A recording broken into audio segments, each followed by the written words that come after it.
Praise the Lord, glory to Jesus. प्रभु यीशु के राज्य का राजदंड न्याय का राजदंड है। यीशु ने पाप का भुगतान हम मनुष्यों को ना करना पड़े, उसने हमारे बदले भुगतान कर दिया और हमें धर्मी की लिस्ट में रख दिया, क्योंकि हमारा न्याय पुत्र पर डाल दिया गया। इस आधार पर हम धर्मी ठहराए गए।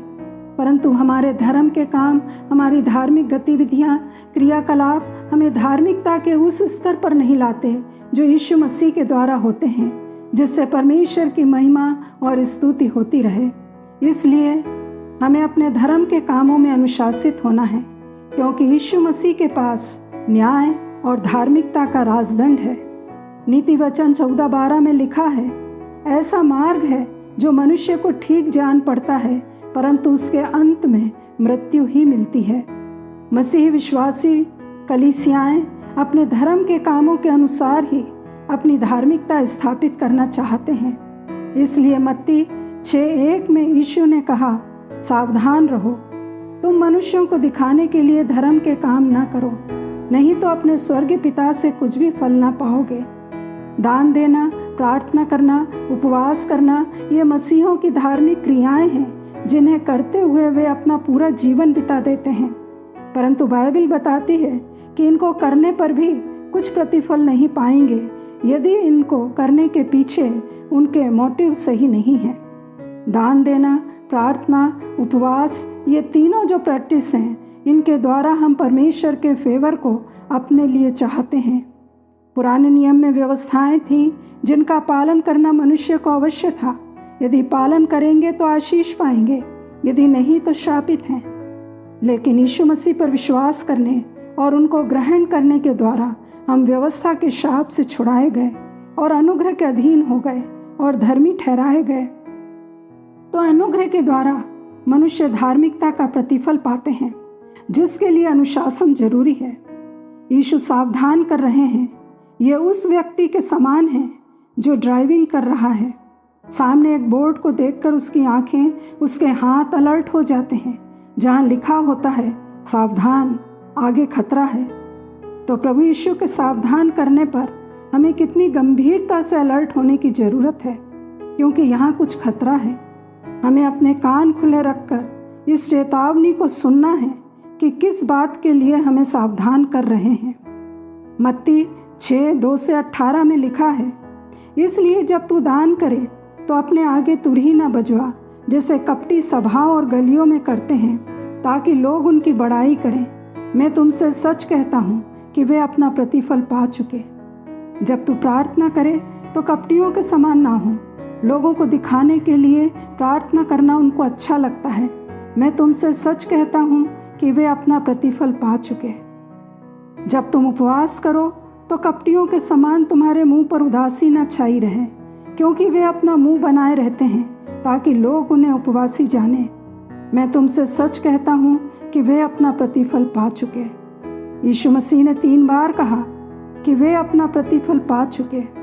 परमेश्वर से उन्हें कुछ नहीं मिलेगा, जैसा मत्ती 7:21-23 में भी लिखा है, जो मुझसे हे प्रभु कहते हैं, उनमें से हर एक स्वर्ग के राज्य में प्रवेश न करेगा, परंतु वही जो मेरे स्वर्गीय पिता की इच्छा पर चलता है। उस दिन बहुत से लोग मुझसे कहेंगे, हे प्रभु, क्या हमने तेरे नाम से भविष्यवाणी नहीं की और तेरे नाम से दुष्ट आत्माओं को नहीं निकाला और तेरे नाम से बहुत से आश्चर्य कर्म नहीं किए? तब मैं उनसे खुलकर कह दूंगा, मैंने तुमको कभी नहीं जाना। हे कुकर्म करने वालों, मेरे पास से चले जाओ। प्रभु यीशु मसीह ने 3 बार ये भी कहा, तुम्हारा पिता जो गुप्त में देखता है तुम्हें प्रतिफल देगा। यदि तेरा दान गुप्त रहे, यदि तू द्वार बंद करके अपने पिता से जो गुप्त में है प्रार्थना करे, यदि तेरा पिता जो गुप्त में है तुझे उपवासी जाने। यीशु ये नहीं कह रहे कि दान देना, प्रार्थना, उपवास पब्लिकली नहीं करना चाहिए। यीशु और प्रेरितों ने भी पब्लिकली प्रार्थना की, उपवास किया, सहायता की। यह भी लिखा है, लोग तुम्हारे भले कामों को देखकर तुम्हारे पिता की जो स्वर्ग में है बड़ाई करें। परंतु उनका कहना है, कपटियों के समान ना करो। यदि हम दिखावे के लिए धर्म के काम करते हैं जो परमेश्वर को प्रसन्न करने के लिए नहीं पर मनुष्यों को प्रसन्न करने के लिए होते हैं, कि लोगों का ध्यान हमारी ओर खींचे और वे हमारी बड़ाई करें, ये गलत मोटिव हमारे कामों को प्रभावित करते हैं। यीशु ये भी नहीं कह रहे कि इस तरह की प्रैक्टिस के कारण परमेश्वर उन्हें दंड देंगे। वे केवल ये कह रहे हैं कि लोगों से वे अपना प्रतिफल ऑलरेडी पा चुके हैं, इसलिए परमेश्वर को उन्हें रिवार्ड देने की कोई ज़रूरत नहीं है। मनुष्य अधिकांश अपनी बड़ाई और आदर के लिए काम करते हैं। वे अपनी महिमा, अपना आदर ढूंढते ही नहीं हैं, वरन महिमा और आदर की चोरी भी करते हैं। जो एक्चुअली में परमेश्वर को श्रेय देना चाहिए उसे चुरा लेते हैं। ये मन का पाप है जिसके विरुद्ध हमें सावधान रहना है और उससे लड़ना है। दान, प्रार्थना, उपवास हमें अंदर से बदलने के लिए है, दिखावा करने के लिए नहीं। परमेश्वर का आत्मा हम में काम करने के लिए आता है, परंतु हमारे दिखावा करने की प्रवृत्ति, श्रेय लेने की प्रवृत्ति हमारे भीतर हलचल और गड़बड़ी के द्वारा उसे डिस्टर्ब कर देता है। शांत रहकर पवित्र आत्मा को अपने अंदर काम करने दें तो वो हमें प्रतिफल के स्तर पर ले आएगा। मसीह जीवन में ये कोई मायने नहीं रखता कि हम क्या करते हैं, परंतु ये मायने रखता है कि हम क्यों करते हैं। हम मनुष्यों से प्रतिफल चाहते हैं या परमेश्वर से। प्रार्थना हमारे लिए वो व्हीकल है जो हमें परमेश्वर के पास ले जाता है। परमेश्वर अपने आत्मा के द्वारा वचन से हमसे बात करते हैं और हम उसी आत्मा के द्वारा प्रार्थना में उनको रिस्पॉन्ड करते हैं। इसलिए वो इसमें दिखावा नहीं चाहते। उपवास के विषय वो कहते हैं, मैं उस उपवास से प्रसन्न होता हूँ जिसमें मनुष्य स्वयं को दीन करे, तब तेरा प्रकाश पाँव फटने के समान चमकेगा और तू धार्मिकता का प्रतिफल पाएगा और तेरी धार्मिकता तेरे आगे आगे चलेगी। कौन क्या दे रहा है, परमेश्वर का फोकस उस पर नहीं पर देने वाले के मन पर रहता है। बाइबल सिखाती है देना परमेश्वर की आराधना है, आनंद की क्रिया है, क्योंकि आनंद से, हर्ष से देने वालों से परमेश्वर प्रेम करते हैं। दान देना दया है जो ज़रूरतमंदों के लिए है। ये मिनिस्ट्री है सुसमाचार प्रचार को सपोर्ट करने के लिए। देना हमारी जिम्मेदारी है क्योंकि हमने हमेशा ही परमेश्वर से पाया है, पापों की क्षमा पाई, लेपालक पुत्र होने का अधिकार पाया, पवित्र आत्मा के दान पाए। उसी के द्वारा हमें आनंद, आशा और शांति मिली है और भविष्य में स्वर्ग की आशीषों को पाएंगे। तो ये आशीषें हमें देने वाले के रूप में तैयार करती हैं। देना हमारी आदत होना है क्योंकि हम पृथ्वी पर मसीह के प्रतिनिधि और राजदूत हैं। जो मसीह ने हमारे लिए किया हमें दूसरों के लिए करना है।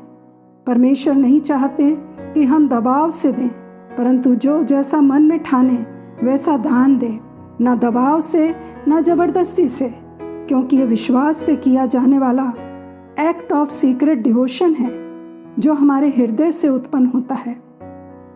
हम अच्छे कामों को करने के योग्य हैं, परंतु हमारे मोटिव उन्हें गलत कर देते हैं। इसलिए हमें मसीह के तरीकों में जाना ही होगा। प्रतिफल पाने की इच्छा है तो आचरण बदलना होगा, दिखावा ना करें। हनोक 300 साल परमेश्वर के साथ चला। इन अंतिम दिनों में ये बुलाहट हमारे लिए है क्योंकि वो समय निकट आ रहा है और जैसे जैसे उस समय के निकट पहुंचते जा रहे हैं, हनोक जैसे लोगों का तैयार होना जरूरी है।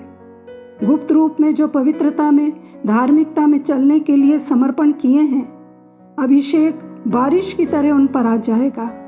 इसलिए पौलुस हमारे लिए, कलीसिया के लिए, सब विश्वासी जनों के लिए प्रार्थना करते हुए कहते हैं, तुम उत्तम से उत्तम बातों को प्रिय जानो और मसीह के आने तक सच्चे बने रहो और उस धार्मिकता के फल से जो यीशु मसीह के द्वारा होते हैं भरपूर होते जाओ, जिससे परमेश्वर की महिमा और स्तुति होती रहे। आमीन फिर आमीन।